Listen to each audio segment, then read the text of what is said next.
राधे राधे दोस्तों। अच्छे लोगों के साथ हमेशा बुरा क्यों होता है? गीता में श्री कृष्ण ने दिया है अर्जुन को इसका जवाब। अच्छे लोगों के साथ हमेशा बुरा क्यों होता है? वही जो लोग बुरे कर्म करते हैं और अज्ञान की राह पर होते हैं वो खुशहाल दिखते हैं। श्री कृष्ण ने इसका जवाब गीता में दिया है। गीता सार, आपने महसूस किया होगा कि जो लोग अच्छे कर्म करते हैं वो परेशान रहते हैं और वही जो बुरे कर्म करते हैं वो खुशी से रह पाते हैं। अच्छे कर्म करने वाले इंसान परेशान होते हैं और आखिर उन्हें इतनी परीक्षा क्यों देनी पड़ती है, जबकि जो अधर्म की राह में हैं वो खुश हैं और जिंदगी का लुत्फ उठा रहे हैं। अगर आपके मन में भी ये सवाल आए हैं तो आज हम आपको इसका जवाब देंगे। ये जवाब वो है जो भगवत गीता में लिखा है और श्री कृष्ण ने अर्जुन को दिए थे। भगवत गीता में वर्णित कथा के अनुसार जब भी अर्जुन के मन में कोई दुविधा होती थी तो वो श्री कृष्ण के पास पहुंच जाते थे। एक बार की बात है, अर्जुन भगवान श्री कृष्ण के समीप आकर कहा कि वो दुविधा में है और इसका जवाब वो श्री कृष्ण से चाहते हैं। श्री कृष्ण ने पूछा, क्या सवाल है? अर्जुन ने कहा, मुझे यह जानना है कि अच्छे लोगों के साथ हमेशा बुरा ही क्यों होता है, वहीं बुरे लोग खुशहाल दिखते हैं। अर्जुन के मुंह से ऐसी बात सुनकर कृष्ण मुस्कुराए और कहा, मनुष्य जैसा सोचता है और महसूस करता है वैसा कुछ नहीं होता, बल्कि अज्ञानता की वजह से वो सच्चाई नहीं समझ पाता। अर्जुन उनकी ये बात समझ नहीं पाए। इसके बाद श्री कृष्ण ने क्या कहा वो जानते हैं। श्री कृष्ण ने अर्जुन से कहा, हे पार्थ, मैं तुम्हें एक कथा सुनाता हूँ। उसे सुनकर तुम समझ जाओगे कि हर प्राणी को उसके कर्म के हिसाब से ही फल मिलता है।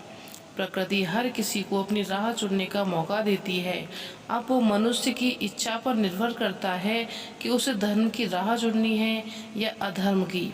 कथा शुरू करते हुए श्री कृष्ण ने कहा, एक नगर में दो पुरुष रहा करते थे।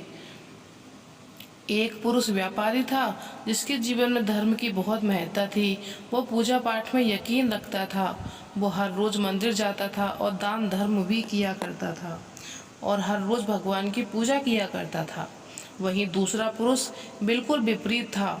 वो हर रोज मंदिर तो जाता था लेकिन पूजा करने नहीं बल्कि मंदिर के बाहर से जूते चप्पल चुराने।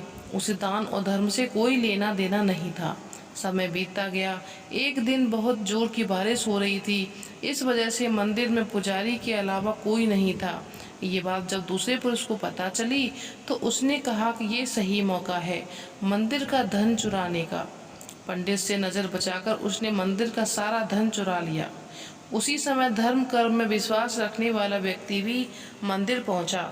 दुर्भाग्य से मंदिर के पुजारी ने उसे ही चोर समझ लिया और चिल्लाने लगा। वहां लोग एकत्रित हो गए और उसे बहुत मारा। किसी तरह वो बचते बचाते वहां से निकला तो दुर्भाग्य से उसका साथ वहीं भी नहीं छोड़ा। मंदिर के बाहर वो एक गाड़ी से टकरा गया और घायल हो गया। फिर वो व्यापारी लंगड़ाते हुए घर जाने लगा तो रास्ते में उसकी मुलाकात उस पुरुष से हुई जिसने मंदिर से धन चुराया था। उसने कहा, आज तो मेरी किस्मत चमक गई, एक साथ इतना सारा धन मिल गया। ये सब देखकर उसे बहुत बुरा लगा और उसने अपने घर से भगवान की सारी तस्वीरें निकाल दी। कुछ सालों बाद दोनों ही पुरुषों की मृत्यु हो गई।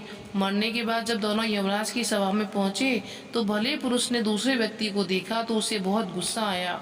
उसने क्रोधित होकर यमराज से पूछ ही लिया, मैं तो हमेशा अच्छे कर्म करता था, दान में विश्वास रखता था, उसके बदले जीवन भर मुझे अपमान और दर्द ही मिला, और इस व्यक्ति को नोटों से भरी पोटली, आखिर ऐसा भेदभाव क्यों?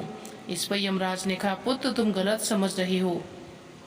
जिस दिन तुम्हारी गाड़ी से टक्कर हुई थी वो दिन तुम्हारे जीवन का आखिरी दिन था, परंतु तुम्हारे अच्छे कर्मों की वजह से तुम्हारी मौत सिर्फ एक छोटी सी चोट में बदल गई। तुम इस दुष्ट व्यक्ति के बारे में जानना चाहते हो? दरअसल इसके भाग्य में राजयोग था, मगर इसके कुकर्मों अधर्म की वजह से वो सिर्फ एक छोटी सी धन की पोटली में बदल गया। कथा सुनाने के बाद श्री कृष्ण अर्जुन से कहते हैं, हे पार्थ, क्या अब तुम्हें तुम्हारे सवालों का जवाब मिल गया? ऐसा सोचना कि भगवान तुम्हारे कर्मों को नज़रअंदाज कर रहे हैं, यह सब बिल्कुल सत्य नहीं है। भगवान हमें कब किस रूप में क्या दे रहे हैं मनुष्य को समझ में नहीं आता, मगर आप अच्छे कर्म करते रहें तो भगवान की कृपा हमेशा बनी रहती है। इसलिए अपने अच्छे कर्मों को बदलना नहीं चाहिए, क्योंकि उसका फल हमें इसी जीवन में मिलता है। इसलिए मनुष्य का फर्ज है वो हमेशा अच्छे कर्म करते रहे, क्योंकि श्री कृष्ण ने गीता में भी बताया है, किसी के द्वारा किया गया कर्म बेकार नहीं जाता, चाहे वो अच्छा हो या बुरा हो। धन्यवाद दोस्तों।